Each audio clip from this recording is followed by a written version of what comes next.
Olá, amigos, olá, amigas. Com essa trilha aí, você já sabe que um gordo está invadindo a sua televisão. E a gente está chegando com o TonyCast de hoje, um bate-papo bem legal com o Caio Fernandes, que é biólogo aqui na cidade de Paranaguá, mas que ele atende aí várias outras cidades, né?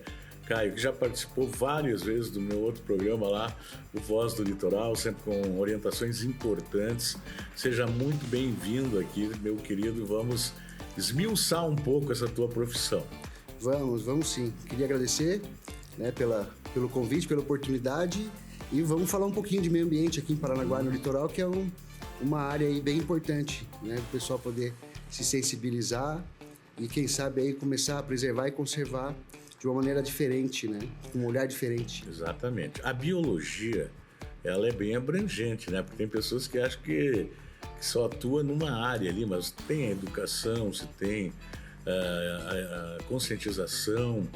Mas, enfim, fale um pouquinho as áreas de atuação da tua profissão.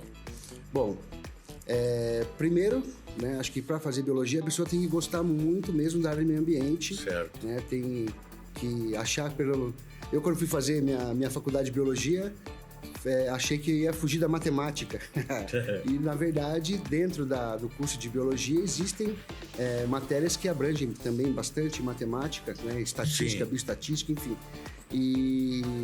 Mas dentro da área de biologia, o interessante é que você pode trabalhar tanto com educação, com crianças, né, educação formal nas escolas, informal, aplicando palestras, minicursos. Né? Tem a questão da área do licenciamento ambiental, que aí você pode trabalhar com consultoria ambiental. Tem a questão de análises clínicas, né, laboratorial. Tem a questão de medição de impactos, de pegada ecológica. Enfim, tem um leque de opções. Você pode trabalhar com zoologia, que é a questão dos animais, com botânica, com as plantas. Pode trabalhar com ecologia aplicada, com gerenciamento de resíduos sólidos, que é uma coisa bastante bem legal e importante, que aqui no litoral nós demanda bastante, né? Aí por causa das questões portuárias. Então é um leque de opções que pode se trabalhar dentro da biologia. Dentro da minha área, hoje eu trabalho com consultoria ambiental, então eu trabalho com aplicação de licenciamento ambiental para os clientes, né? Para algumas empresas, e trabalho com capacitação profissional através de palestras, né? Que é uma coisa bem interessante. Isso dentro da área de biologia. E aí tem a questão do Instituto, né, que eu tenho, aí faço parte do Instituto, diretor ambiental do Instituto, onde eu trabalho com regularização fundiária, através aí da lei do REURB, para poder diminuir aí as zonas fantasmas que tem nos municípios. Sim. E para dar uma moradia digna para as pessoas, que acho que é interessante também. A área da biologia também a gente pode trabalhar com a questão social. E palestra, se você for contratado, você também faz? Faço sim, faço palestras, né? Tenho aí palestras de prevenção de acidente com animais peçonhentos, tenho palestras de dengue, né? Tem a palestra de gestão de resíduos sólidos, que é interessante também, que esse faço bastante para o pessoal de rede de mercados no litoral, né? Então o pessoal tem que aprovar o plano de gerenciamento de resíduos sólidos municipal antes de fazer o licenciamento ambiental, né, com os órgãos ambientais. Aí faço a capacitação e o treinamento desses agentes que trabalham em supermercados, enfim, quem precisa dessa demanda. Importante. Agora, a gente está numa cidade que, infelizmente, tem graves problemas com o meio ambiente por conta do lixo, né? Eu vejo que essa geração que está aí está perdida. Talvez a próxima geração, a gente com pessoas como você, profissionais, consigam mudar dentro das escolas, quando crianças, mudar, porque todos os dias a gente recebe aqui imagens de pessoas agredindo literalmente o meio ambiente em locais, pontos tradicionais, em uma cidade histórica, onde, lamentavelmente, a cidade é rotulada como uma cidade fedida. Sim. Essa que é a grande verdade. Uma cidade histórica que tem turismo religioso, que tem várias outras opções de turismo, e que a gente vê que não é só o Pardanguara que suja a cidade. Mas, por exemplo, as nossas ilhas, a Ilha do Mel, quando é época de verão, que vem muita gente de vários lugares e deixam a ilha lá contaminada. A gente vê nas praias todo santo dia bem cedinho, as equipes de limpeza retiram toneladas de lixo em frente aos condomínios chiques, tal, né, da turma da cueca de seda, também maltratam, porque às vezes a gente acha que é só o pobre, né? O pobre não cuida. E como é que pode ser feito? Porque, olha, eu vejo que as prefeituras tanto trabalham para tentar mudar o pensamento das pessoas, fazem campanha, mas é bem complicado, hein? Essa questão do lixo é complicada aqui, não só no litoral, mas em todas as cidades, né? Hoje, você pegar aí o lixo, ele tem o maior problema do lixo é o plástico, né? Que o plástico ele demora muito tempo para se decompor na natureza e em contato aí com o oceano e com outros, até mesmo rios, ele se transforma em microplástico, que isso acaba, né? Nós que participamos aí da cadeia produtiva de pescado, acabamos nos alimentando de microplástico também, isso pode causar problemas sérios futuros, até para as próximas gerações. Mas o problema dos resíduos é justamente essa parte de educação, que eu acho que tinha que ser mais incisivo nas escolas, né? Ou, assim, eu vejo também o que acontece. Eu vejo que as empresas, a própria poder público, eles fazem só aquele beabá, né? Então, por exemplo, a empresa ela tem que cumprir um licenciamento, daí tem lá me fugiu a palavra, enfim, que eles têm que seguir ali para obtenção da licença. Protocolos. Não é protocolo, é compensação, uma coisa nesse sentido. Ah, entendi. Aí o que acontece? Eles têm lá só aquilo que está escrito ali, mas nunca é feito a mais. Né? Então, por exemplo, uma campanha educativa para as escolas. Então, eles vão lá, fazem só aquele beabá e não dão uma continuidade ou não desenvolvem metodologias novas, alguma coisa que faça com que as pessoas, as crianças, os moradores, enfim, todo mundo se interesse. Porque o que acontece? Hoje em dia, a gente está numa era também que é bem difícil, né, Tony? Se parar para pensar, é tudo muito rápido no celular.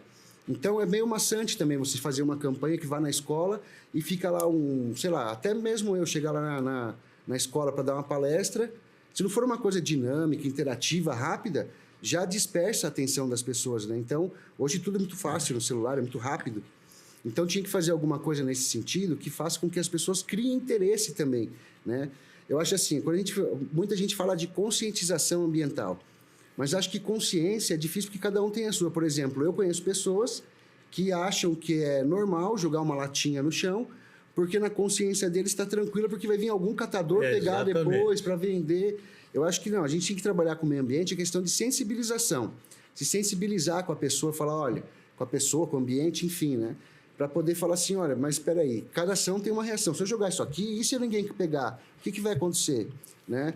Então, assim, a gente tem esse ciclo, que é o ciclo do lixo, que não é o reciclável, acaba indo para o aterro, no aterro ele fica lá, inerte, né? Muitas vezes é misturado, não é feito corretamente a coleta seletiva. Nós temos muito poucos pontos, né, de coleta seletiva, e as cooperativas também são muito poucas que podem utilizar esse material para revenda depois. Né? A gente tem aqui no litoral também, por causa não só do porto, mas de outras atividades, tem alguns materiais que não podem ir para o aterro, acabam indo para o aterro. Então, por exemplo, podas vegetais, você pode transformar em compostagem. Isso pode ajudar, transformando num composto orgânico, que você pode ajudar um pequeno ou médio agricultor. A questão dos resíduos de soja, trigo, sorgo, enfim, o que sai, os grãos, eles não necessariamente precisam ir para o aterro, eles podem também passar por processo de compostagem. E a questão desses recicláveis. Então, assim, eu vejo que não tem um diálogo entre poder público, né, setor privado e associações. Eles tinham que ter um ciclo certinho para poder fazer. Isso não acontece só aqui, né? Não é que a gente está falando mal só do litoral, né? Isso acontece praticamente no Brasil inteiro. E o grande problema da educação é que tinha que fazer um protocolo que eu digo assim, né? Ações que sejam dinâmicas, interativas, para que crie essa responsabilidade, né, da pessoa. Não, peraí, eu tenho que cuidar, porque se eu não cuidar, eu não vou ter. E a questão também, assim, da gente se apossar. Né? Eu acho interessante quando as pessoas vão para a rua, por exemplo, para fazer esse negócio que eles fizeram de pintar pontos da cidade. Isso é uma coisa legal, parece que você está... Né, adotando... Alivia um pouco a imagem da cidade também. Né, então, você está adotando aquele ponto, olha que legal, eu ajudei, devia fazer isso também com o meio ambiente, né? Então, por exemplo, aqui no nosso litoral, Paranaguá, a gente tem a Baía de Paranaguá, que é ali a questão porque a gente tem ali no litoral um hotspot de biodiversidade.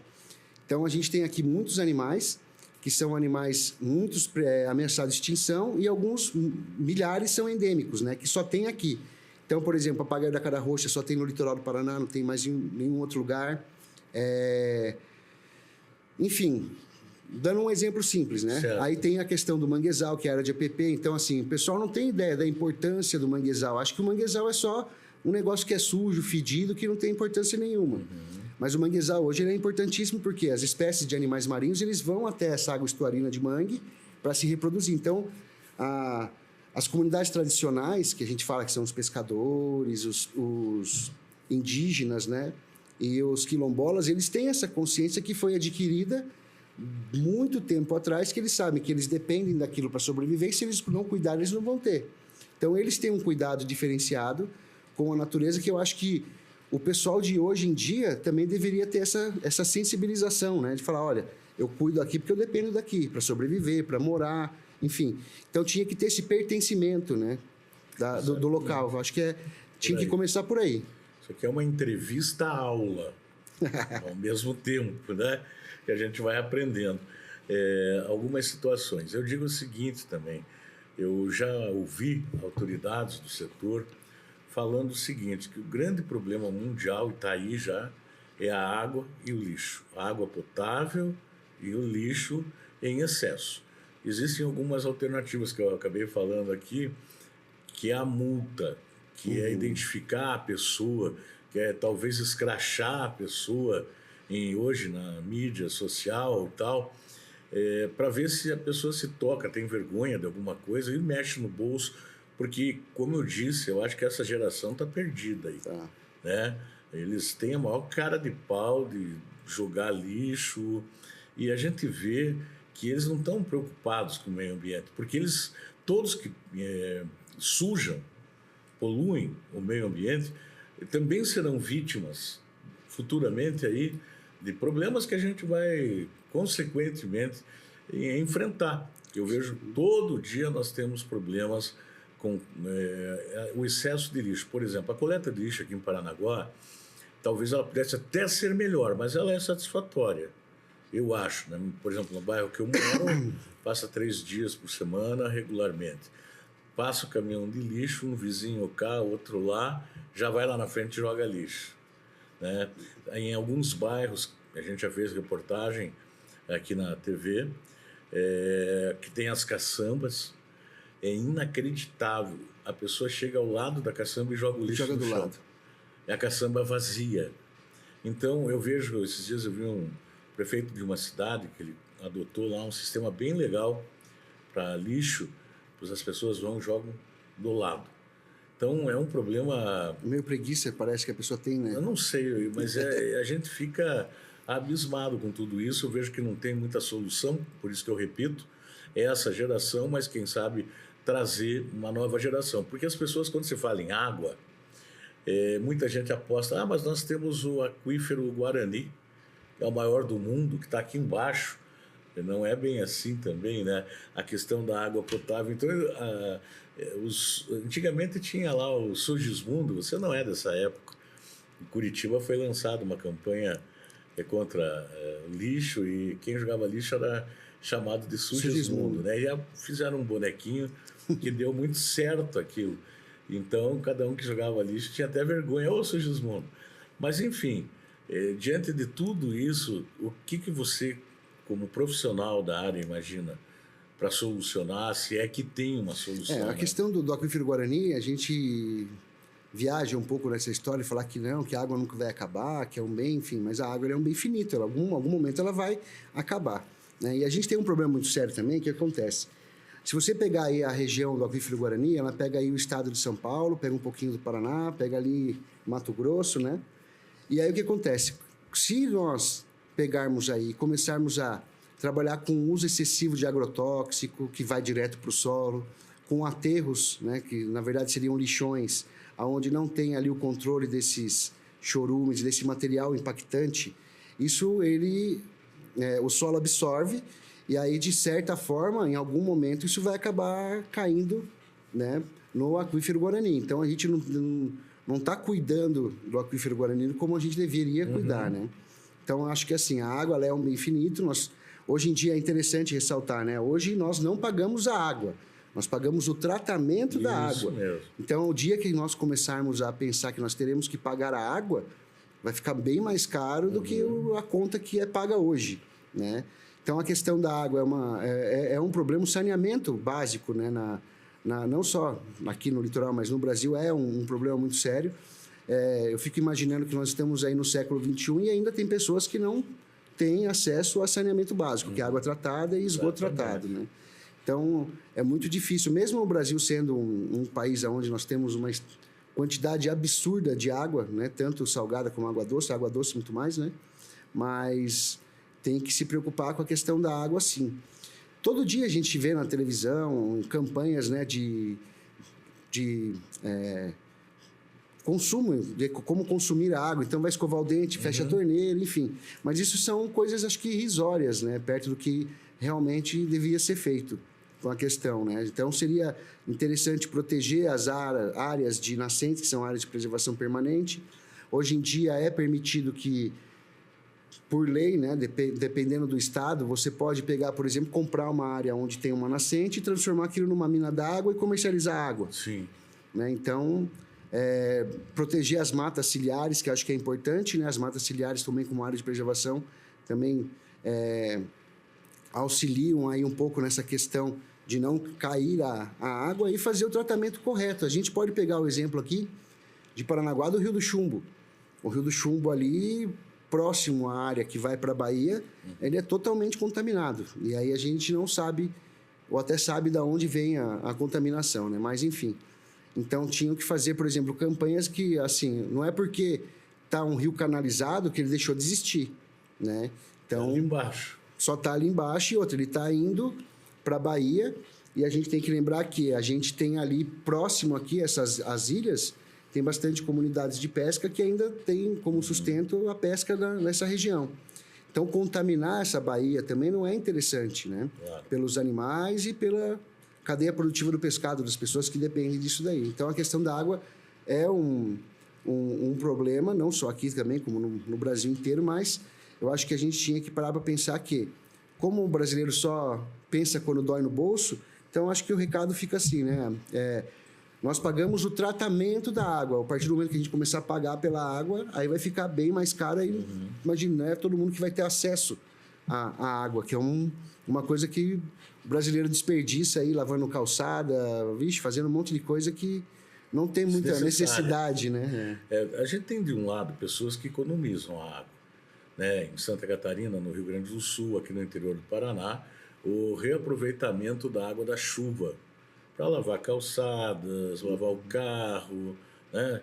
Esses outros serviços e tal, que existe até um incentivo do governo, das prefeituras, dos governos estaduais. Santa Catarina, eu vivi isso lá de perto, né? Então vem a chuva, eles colocam os tambores e depois eles vão utilizando essa água. Aí vem do outro lado vem a turma que gasta. Lavar o carro, ficar 1 hora com a mangueira lá. Lava calçada. Vai tomar um banho 40 minutos. Mas será que a pessoa está tão suja para tomar um banho de 40 minutos? Eu acho assim, você está gastando energia, você está gastando a água, você está ficando com a conta maior, porque não é pouca gente que leva 40 minutos tomando um banho. E fala que é relaxante, um banho né? bem sério. Se você toma banho todo dia, 10 minutinhos está feito, não? A não ser a mulherada, claro, que lava o cabelo, tal coisa, tratar. Eu já não tenho mais cabelo, tudo bem. Mas, enfim, você não acha que também isso acaba, de alguma forma, colaborando para esse momento que a gente vive aí, de crise, às vezes, energética, né? Que a gente já teve vários, e não é só no Brasil, né? E também vou deixar para você falar que você é o professor, que a água na França, ela já é bem limitada, que é um produto que é quase escasso. Uma vez eu vi uma pessoa falando, por isso que o perfume francês é um dos melhores, porque não tem água Não para tem tomar água para tomar banho. eles têm que desenvolver alguma outra coisa. É fato ou é fake? Não, tem em alguns países da Europa a água é escassa mesmo. Então, aí, o que acontece? O pessoal, eles utilizam bem pouco, e aí eles acabam, né, como no caso da França aí, utilizando o perfume para tirar um pouco do budum. Então, mas aí o que acontece também, Antônio, é o seguinte, a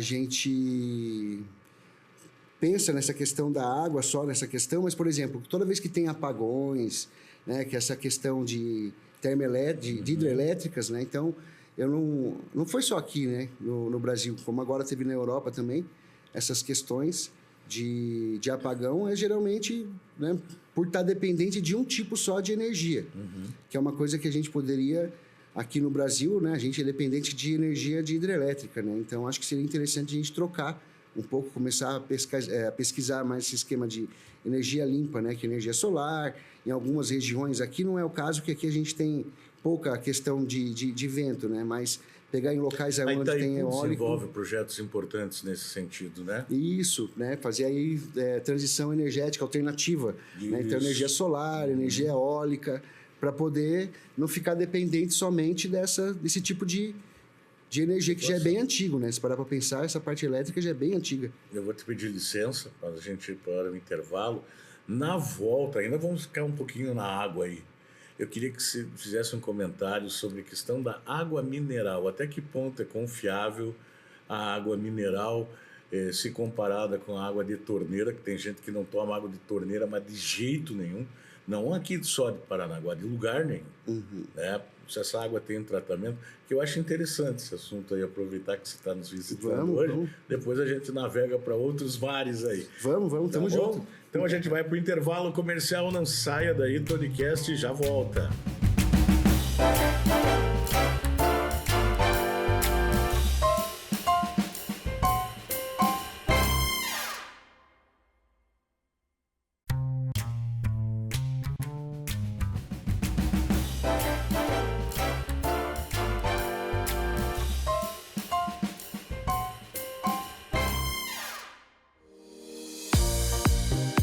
Estamos de volta com o Tonicast, estou aqui no bate-papo bem legal, numa aula, na verdade, né?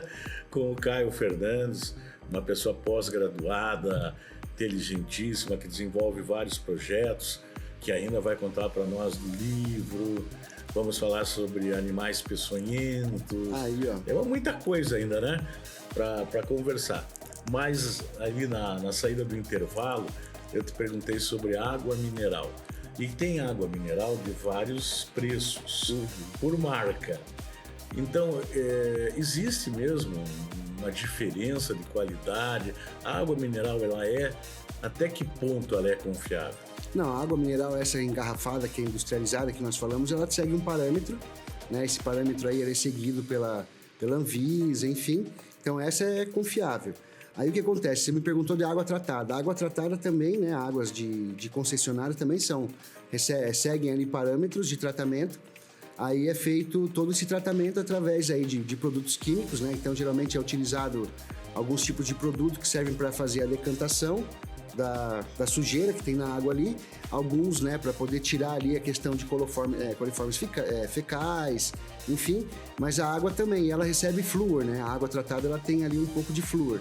Então, assim, pode beber, né? Tá dentro dos parâmetros, mas tem gente que realmente não gosta. Eu não ligo, eu bebo água da torneira, nunca tive problemas. Agora, lógico, o que pode acontecer é o seguinte, por exemplo, assim, aqui no litoral a gente tem aí um número expressivo de pessoas que moram no litoral. Aí chega a temporada, sei lá, triplica, quadruplica Não para 1,5 milhão de pessoas. 250 mil habitantes, então, aí, o que acontece? Para 1,5 milhão. Para fazer esse tratamento de água, ele tem um tempo hábil. Então, tem que ter o tempo hábil da decantação, o tempo hábil da limpeza, o tempo hábil de tudo. Quando você tem aí 1,5 milhão de pessoas a mais, esse tratamento ele não é feito nesse mesmo tempo. Então, pode acontecer o quê? De passar ali despercebido, entre aspas, algumas dessas etapas.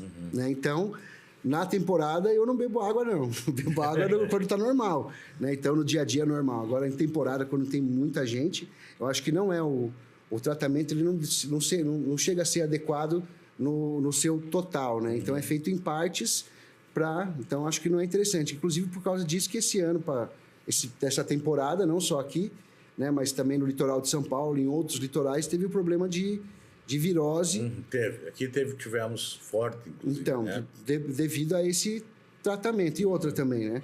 A gente tem um problema também no litoral, voltando ainda nessa questão de água, que muitas residências não têm o esgoto ligado na rua, né? Vamos dizer assim, onde tem ali o esquema de tratamento. Tudo vai para o mar. E aí acaba tendo... Mar, rio. Então, acaba tendo... eu esqueci o nome de novo, enfim. E aí o ladrão disso aí acaba indo para as fluviais, né? Para as correntes fluviais. O secretário do Meio Ambiente, Rasca Rodrigues, lembra dele? Lembro. Ele foi secretário do Roberto Requião. Uma vez ele deu uma entrevista aqui para nós e ele falou o seguinte: se isso tudo não for tratado, esgoto jogado no mar, tudo, aquilo que você faz lá, o cocô que você faz no vaso sanitário, você vai ter um novo encontro com ele no mar. No mar. Vai dizer, opa, isso aqui é meu. Opa, tudo bem? Do meu vizinho. Ele falou em tom de brincadeira, mas para chamar a atenção que a gente tem esse problema. Continua tendo esse problema. E o pior, as pessoas vão tomar banho de rio, digamos, lá para o lado do Rocio, aqui para o rio Itiberê, sabendo que a água está poluída. Está poluída. E isso é um problema muito grave também. Eu só entro na maré, para tomar banho na maré, em maré de enchente. Não tem, quando a água está cheia, bem cheia. Aí dá, não tem problema. Agora, quando está de vazante, até que ponto suporta todo esse volume né, jogado? Então, a matéria orgânica, o problema do esgoto em si não é tão problemático, vamos dizer assim, porque o que acontece? Acaba se disseminando na natureza. Sim. O problema é o esgoto industrial. Né? Então, você pega aí que tem produto químico. Então, por exemplo, sei lá, uma indústria têxtil. Ela tem que fazer ali todo aquele tratamento, né, do tecido e vai sobrar um resíduo líquido. Esse resíduo não pode ser jogado direto em rio, em mar, nada, porque tem muito produto químico. Mas também, como tudo na vida, tudo em excesso faz mal, então você pegar... Eu lembrei o nome, é fossa, olha que vergonha, fossa séptica. Pois então, as fossas, né, tem locais que tem fossa e a fossa ela tem um ladrão. Então, o que acontece? Em época de muita chuva, a fossa também ela enche, e aí pelo ladrão acaba caindo nos canais pluviais, né, fluviais de água de chuva, e acaba indo para o mar.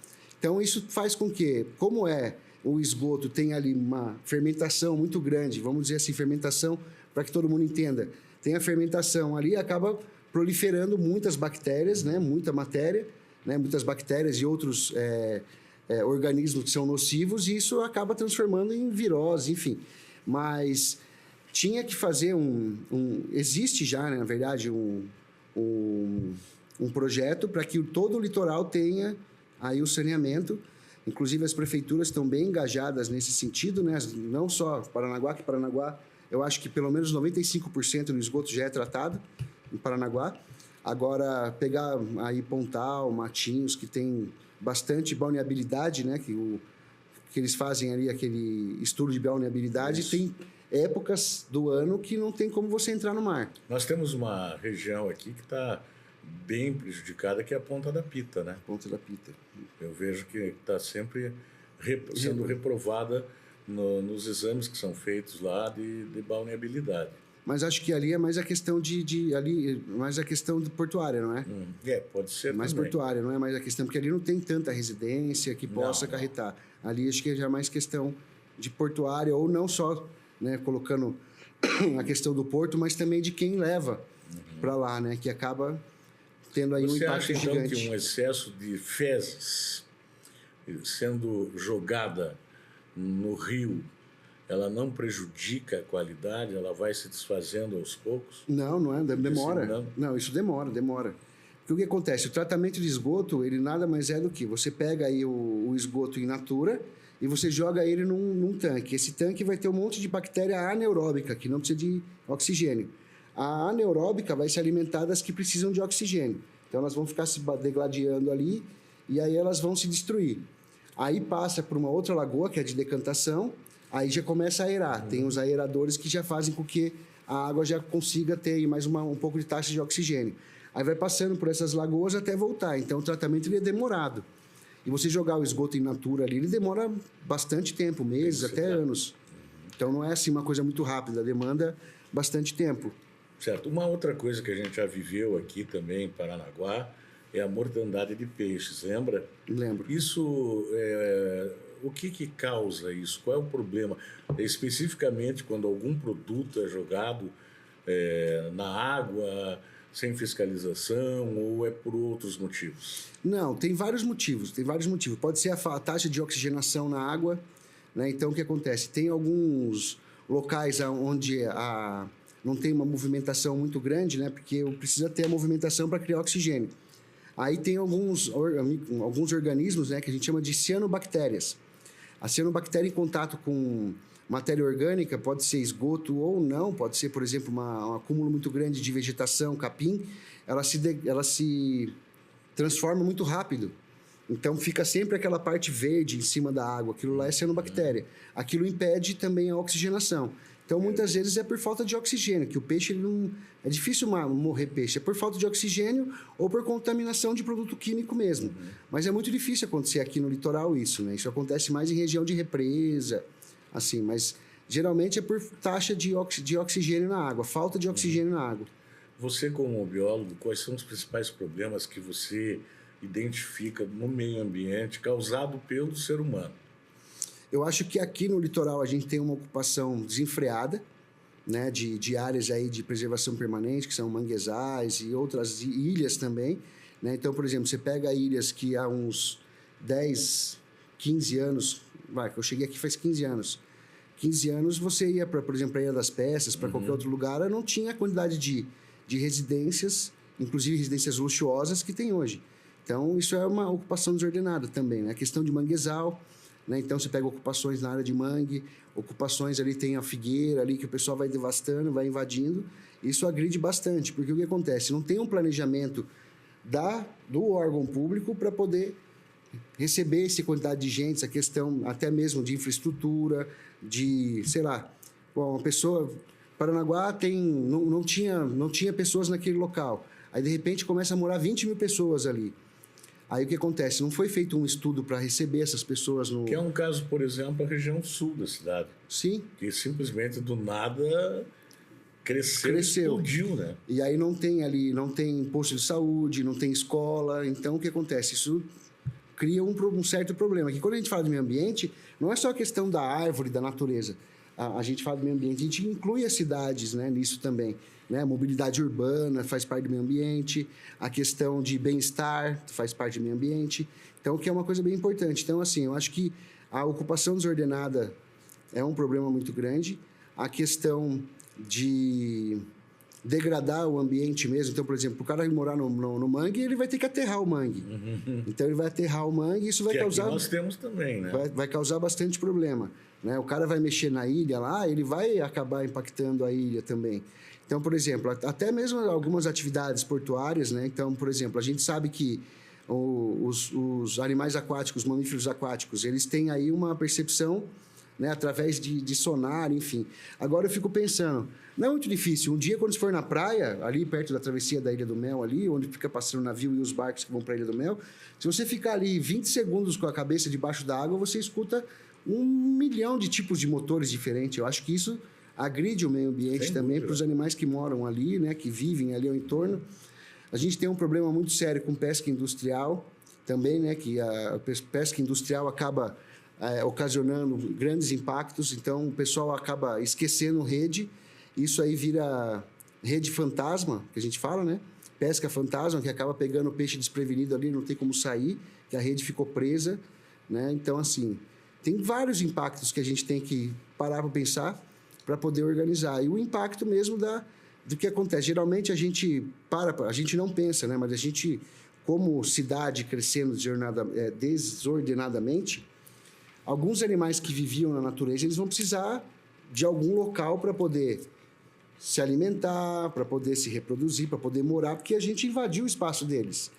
Então, eles vão vir para a cidade. E aí, o que acontece? O pessoal, por falta de informação, por falta de conhecimento, até mesmo por causa de mitos, né, de crendices populares, acabam matando esses animais. Então, assim, a maioria dos animais que estão em risco de extinção estão em risco de extinção, ou porque foram utilizados para, sei lá, vender casaco de pele, para ter ali com o bicho na parede, ou foi por questão de avanço da cidade sem um cuidado, né? Foi uma coisa que foi meio desordenada.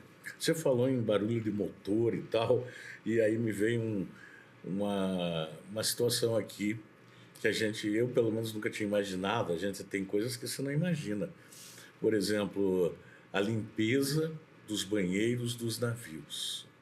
Eu recebi um vídeo que eu fiquei chocado, que é uma tubulação deste tamanho, principalmente dos transatlânticos, que levam 3 mil pessoas a bordo, e em determinado momento no mar ele despeja todo aquele volume, né, de fezes, urina e tudo mais que foi jogado naquele banheiro.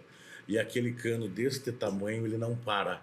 Ele demora um bom tempo jogando tudo aquilo diretamente no mar. Será que esses navios todos, eles têm algum tipo de tratamento ou simplesmente jogam? Olha, isso eu não posso te falar porque eu não tenho conhecimento, mas tem que ter, né? Você chegou a ver vídeos dessa natureza? Não, nunca vi. Eu vou procurar para ver. Eu fiquei impressionado. Olha, isso porque daí tem uma hora que o navio tem que limpar. Tem que limpar, sim. O grande problema que a gente tinha também, que até agora não, recentemente foi feita uma lei, né? Então, por exemplo, a gente tem um problema da água de lastro. Isso. Então, por exemplo, o navio ele vai lá, ele vem lá da China, ele enche o casco com água de lastro e aí vinha e abria a água de lastro aqui dentro da Bahia.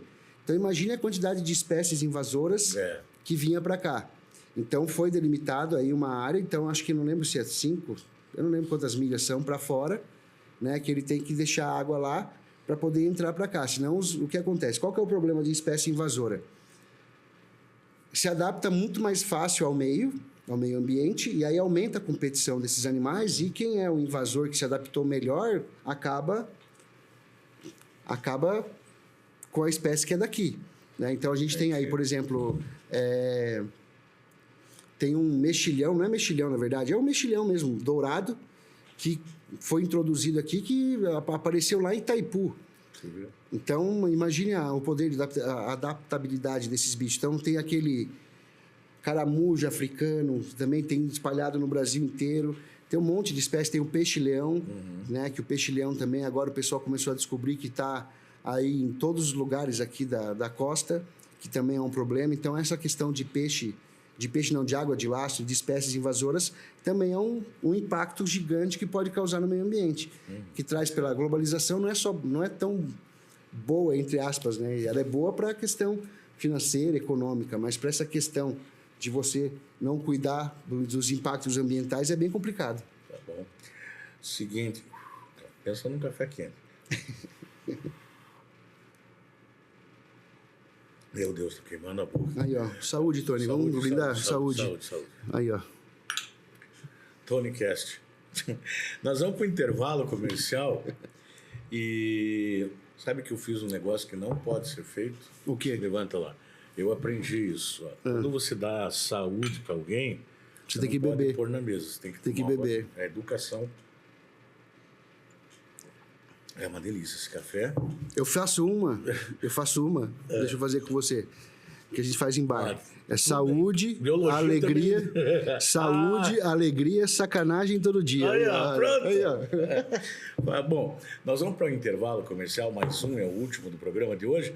Na volta vamos falar do seu livro. Aí, ó. Tá bom? Vamos sim. Eu quero saber também se nas escolas aí é suficiente o ensino do meio ambiente. Se essa criançada aí vem como um adulto com outra cabeça. A gente já volta, é rapidinho. TonyCast já está de volta.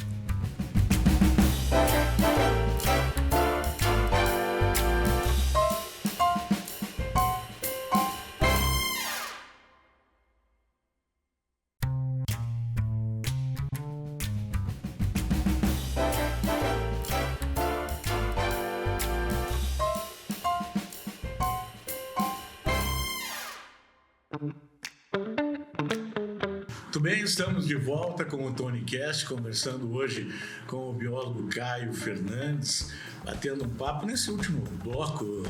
Caio, falar um pouquinho sobre a biologia tal nas escolas.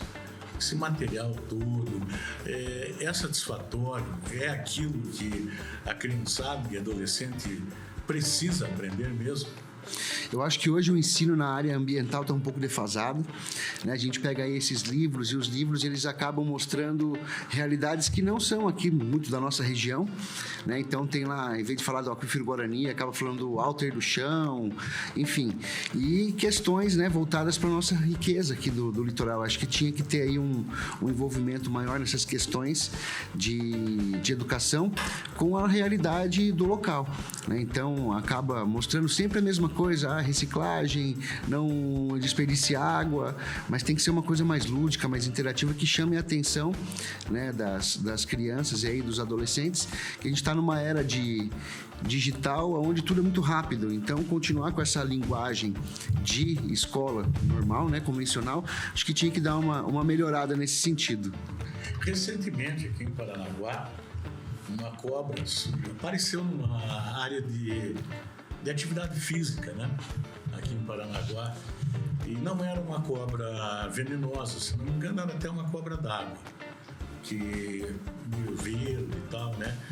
E as crianças da escola ali próximo estavam ali brincando, e aquilo criou um momento de pânico, de desespero, também de crianças que queriam pegar a cobra e tal. Isso já demonstra também a falta de informação na própria área de biologia dentro das escolas, né?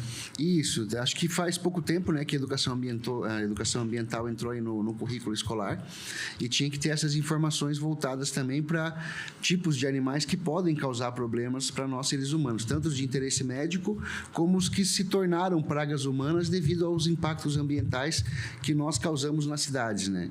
Então hoje cobras, aranhas, serpentes, corujas, ratos, baratas, gambás, enfim, são animais sinantrópicos, né, que são animais que deixaram de viver na natureza e vivem em contato com o ser humano, porque geralmente eles vêm à procura de água, abrigo e alimento.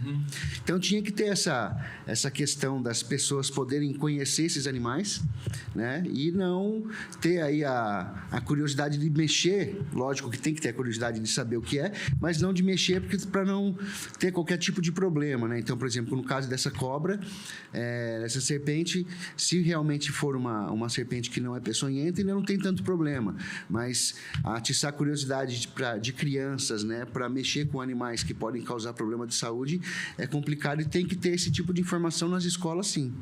A peçonha e o veneno é a mesma coisa? Não, tem a diferença, né, de animais venenosos e animais peçonhentos. O animal venenoso é aquele que ele tem o veneno, mas ele não tem a capacidade de injetar o veneno, né? Então, um exemplo clássico é o sapo. O sapo, ele tem aqui em cima do olho uma glândula que tem o veneno, e esse veneno só sai dali se ele for pressionado. E aí esse veneno em contato com o oxigênio, ele cristaliza, fica parecendo ali um açúcar cristal, né? Aí o peçonhento, que é o caso de serpentes, de aracnídeos, né? Então aranha, escorpião e alguns outros animais, eles têm um aparelho que ele consegue inocular, injetar o veneno dentro, né, do sistema, do corpo da pessoa, para se defender e para se alimentar. Então tem essa diferença. Mas a questão dos animais peçonhentos é diferente, que as pessoas falam assim, mas por que existem? E, na verdade, esses animais, eles têm uma importância ecológica, né, na natureza, que eles fazem controle populacional de outros animais, e eles também têm a questão dentro do ciclo, né, da cadeia alimentar, que é bem importante. Então, mas por que existe? Existe porque ele tem uma necessidade, ele faz o controle de uma outra espécie que pode ser, né, no caso, serpente se alimenta de rato, se não tiver serpente, aumenta o número de ratos. Aranhas e escorpiões se alimentam de baratas, se não tiver aranha e escorpião, vai aumentar o número de baratas. E aí acaba, esses animais, sem ter esses predadores naturais, podem causar problema até de saúde pública. Bom, e a gente tem uma outra questão também desses animais, a cobra, vamos falar da cobra, então, que não é a tal da venenosa, né? Digamos, a cobra d'água, ou uma outra cobra, né, que muitos criam como pet, mas que ela esteja na natureza, não tendo veneno, não tendo a peçonha, e ela ataca ou morde ao ser manipulada, qual é o mal que pode causar para o ser humano, além só do ferimento mesmo? As serpentes que não têm peçonha, o problema do acidente, na verdade, não tem problema nenhum. É só o ferimento, daí tem que tratar ali com água oxigenada, fazer um curativo simples. O problema são as peçonhentas que podem trazer problemas, né?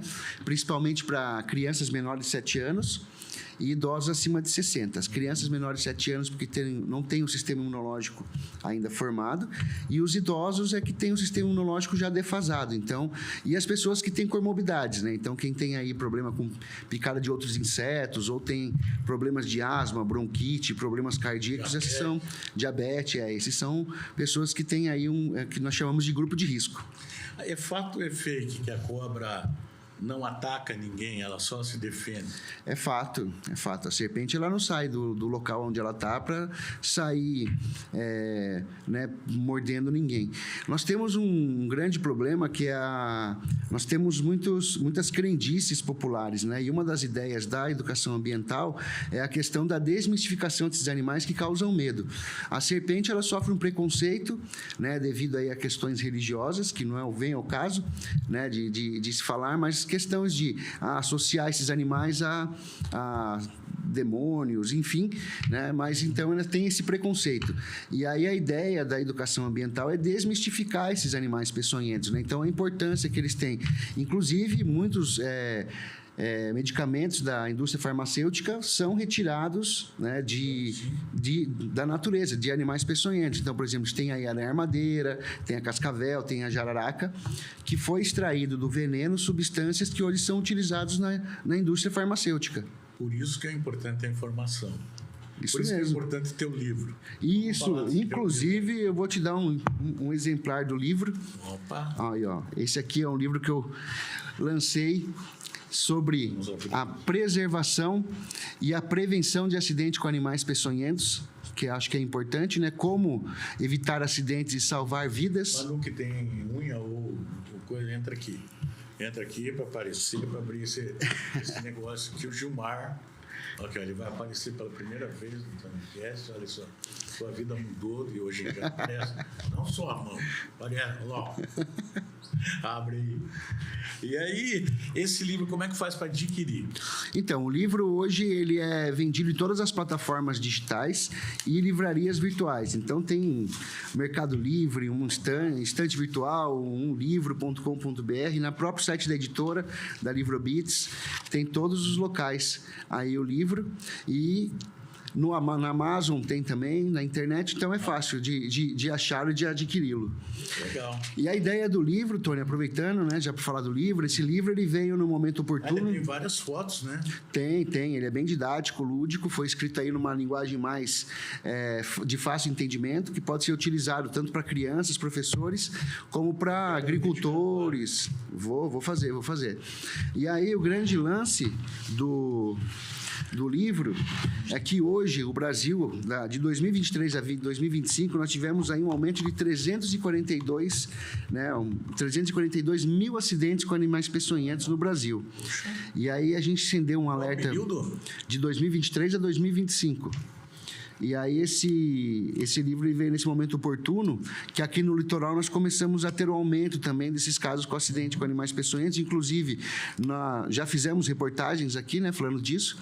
E a ideia é justamente desmistificar esses animais e mostrar qual é a importância que eles têm para a natureza. Tá certo. Caio, muito obrigado pela tua visita aqui. Eu que agradeço. E sempre importante esclarecimento. Eu também vou te deixar uma lembrancinha aqui do programa. Ai, ó, muito obrigado. Certo? Olha, eu vou abrir para ver, olha que bonito. Abre aí. Você vai gostar. Você tomar um cafezinho. Aí, ó. É para enrolar? A diretora está dizendo. Toca. toca o barco. Aí, ó, que bonitinho. Bonitinho. Então, eu vou fazer o seguinte, ó. Eu vou fazer a dedicatória enquanto você vai conversando comigo. Tá bom. O que a pessoa vai encontrar nesse livro aí? Que tipo de informação? E ele é voltado para que idade, mais ou menos? Então, o livro ele foi escrito de uma maneira simples, né, de fácil entendimento, lúdico, cheio de fotos, né, que pode ser utilizado para crianças, adultos, professores, agricultores, na verdade, pessoas que mexem com turismo, né, estudantes de meio ambiente. O que acontece? Ele é um guia prático para você entender como que funciona, né, esses animais da natureza, como eles se alimentam, se você tiver um acidente, como você deve se portar, né, se você tiver um acidente com esses animais, como evitar os acidentes dentro de casa, quando você vai visitar uma trilha, uma cachoeira, na praia, né? Então, o que faz esses animais virem para contato com nós seres humanos e desmistificar, né, mostrando a importância que eles têm para a natureza. E o mais legal ainda é que, dentro do livro, a gente mostra ali também como identificar esse animal. Então, como que é uma serpente jararaca, como que é uma serpente cascavel, uma coral, os aracnídeos, né? Então, como que diferenciam os escorpiões, as aranhas, aonde eles vivem. Todo escorpião é venenoso? Todo escorpião é peçonhento.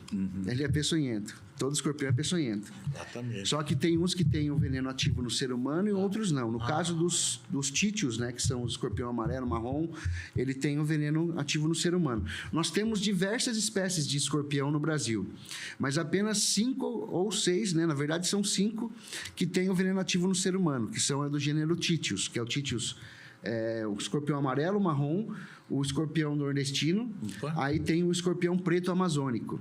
Só que do escorpião preto amazônico descobriram mais um agora. Nossa. Então a gente tem aí esses 5 indivíduos de todos os escorpiões que tem no Brasil, só esses 5 que tem o veneno ativo. Tem até a aranha marrom, né, que também é muito... Agora, no inverno, acho que ela aparece mais, não? Isso. Na verdade, os animais peçonhentos, eles têm aí um problema, que o que acontece? Eles têm um período, que é o período que a gente chama de acasalamento, que seria de setembro até março.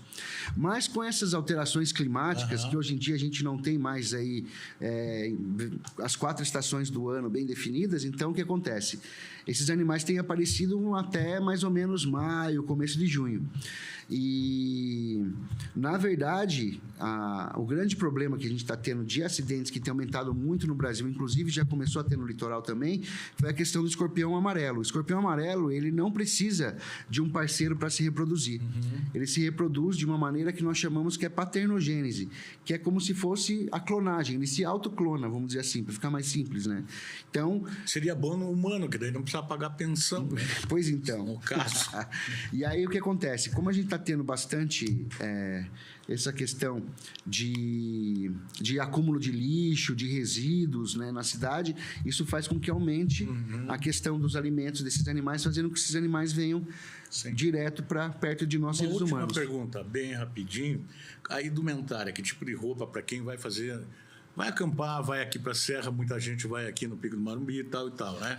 Uma botinha é importante? Isso, na verdade, no livro eu coloco também, que é bem importante, que o que acontece? A gente tem aí algumas vestimentas que são interessantes a gente utilizar para entrar em trilhas, enfim. Sim. Então, é sempre um tênis, né? Uma calça, e ter cuidado na hora que for colocar a mão no tronco ali para poder passar, né, debaixo de pedra, ali, por exemplo. Isso. Então, assim, não é interessante você ir de chinelo, bermuda, sem camisa dentro de uma trilha, né, para poder ir até uma cachoeira.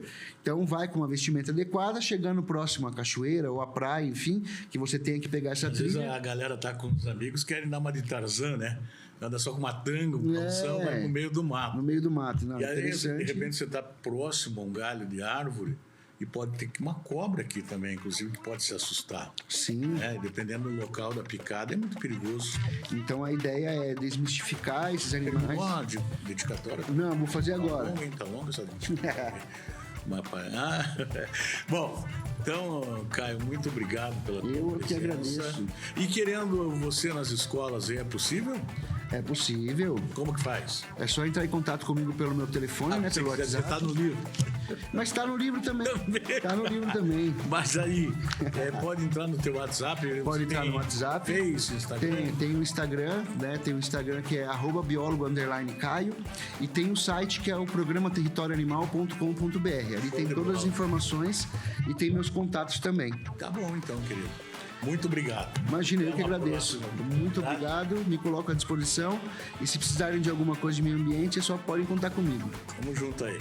E a gente volta no próximo TonyCast. Beijo. Tchau, tchau.